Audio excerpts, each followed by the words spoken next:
He stepped up to the cluster of microphones, his uniform immaculate, his beret tilted with deliberate precision, his face sharp and angular, like a predator's, broke into a confident smile. It was not the grim determination of a man fresh from carnage, but the self-assured grin of someone convinced of his own invincibility. Without notes, he launched into his monologue. His voice was clipped and precise as he recounted the Battle of the Bulge, as though it were a chess match he alone had masterminded from beginning to end. "The battle has been very interesting," he declared. "Possibly one of the most interesting and tricky battles I have ever handled." The understatement bordered on condescension. He spoke of deploying the full power of the British group of armies, of putting them into the fight with a bang, restoring order to chaos. In his telling, American forces appeared as disorganized pawns, rescued only by his superior strategy.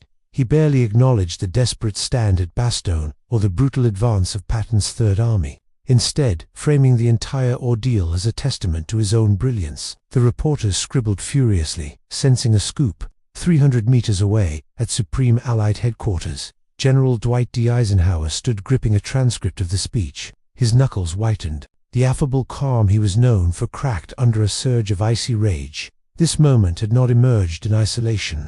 It was the culmination of a deeply fractured alliance, one forged by necessity rather than mutual admiration. The Anglo-American partnership of World War II had always been a delicate balance, a marriage of convenience between a fading empire and a rising superpower.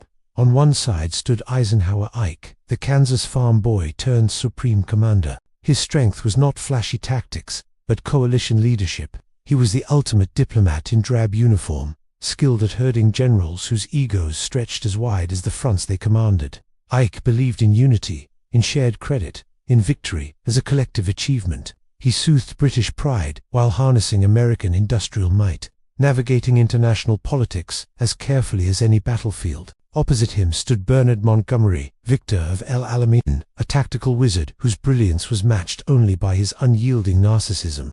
Monty saw himself as the war's leading man, a solo act surrounded by lesser players. His command trailer was decorated with portraits of defeated German generals. He sipped tea over maps, convinced that only he could divine the true path to victory. His disdain for American methods was no secret. Eisenhower's broad front strategy, advancing across a wide front rather than a single thrust, struck Monty as amateurish, a recipe for delay and dilution. For months, he lobbied relentlessly for total command of ground forces, effectively urging Ike to step aside and let the professional take over.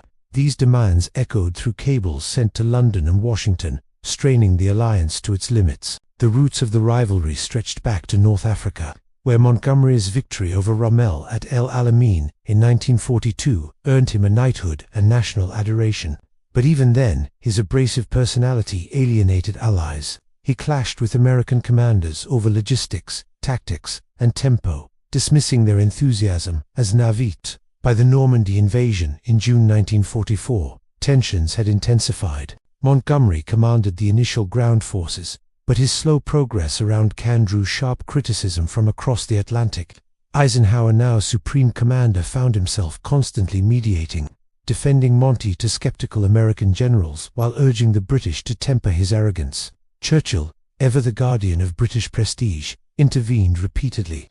"He's a great soldier," the Prime Minister insisted, though privately he worried Montgomery might fracture the alliance. Ike tolerated it all, valuing Monty's undeniable battlefield competence. The Americans supplied manpower and material tanks, rolling off Detroit assembly lines, bombers darkening European skies, while Britain offered seasoned leadership forged in years of solitary war. But by late 1944, the balance had shifted. U.S. forces now outnumbered the British 3-1. Their logistics were unmatched. Montgomery, however, clung to outdated assumptions of British superiority, blind to the changing reality. As autumn turned to winter, resentment simmered. Montgomery's trailer became an echo chamber, surrounded by loyal aides and portraits of Rommel staring back like trophies. He drafted angry missives to London condemning American shortcomings. Bradley's dispositions were dangerously thin. Patton's advances were reckless. In Montgomery's mind, Eisenhower's strategy squandered momentum. Only a single, concentrated thrust under his command could win the war. Then came December 16, 1944. Hitler launched his last desperate gamble operation, Wacht am Rhein. 200,000 German troops, backed by panzers and artillery, smashed through thin American lines in the Ardennes, aiming to split the Allies and seize Antwerp. Fog and snow grounded Allied air power. Communications collapsed. Inexperienced U.S. divisions absorbed the shock. Bastogne became legend. Surrounded and besieged, the 101st Airborne held firm. Nuts. Brigadier General Anthony McAuliffe replied to a German surrender demand. To the south, Patton executed a logistical miracle, pivoting his Third Army north through blizzards to relieve the pressure. But the German breakthrough created a command crisis. Bradley's headquarters was cut off. The 1st and 9th U.S. armies were isolated. Eisenhower made a brutal but necessary decision. He temporarily placed them under Montgomery's command to restore coordination. It was pragmatic. To American commanders, it felt like humiliation. Patton fumed. Bradley seethed. Montgomery arrived like a conqueror. He dismissed American plans, imposed rigid control, and lectured exhausted officers as though they were novices. His methods stabilized the Northern Front, but at the cost of Alliance trust.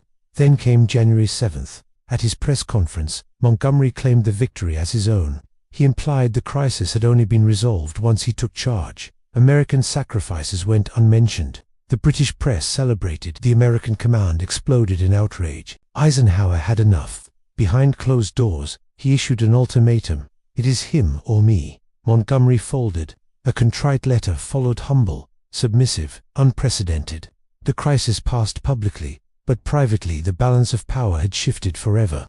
By war's end, American leadership was unquestioned. Montgomery remained, but his influence was checked. The Battle of the Bulge was not just a clash of armies. It was a collision of egos, cultures, and leadership styles. It proved that brilliance without humility is a liability, and that victory in coalition war depends not just on tactics, but trust. Eisenhower's quiet triumph was not won with tanks or artillery, but with restraint, resolve, and the courage to say enough. Like the video, if this story changed how you see World War II. Subscribe for weekly hidden history documentaries. Share this with someone who loves real military history. Comment below and tell me, which history should we uncover next? Cold War secrets, Patton's unfinished war, Churchill's hidden failures, or another forgotten chapter? Your comment decides the next story.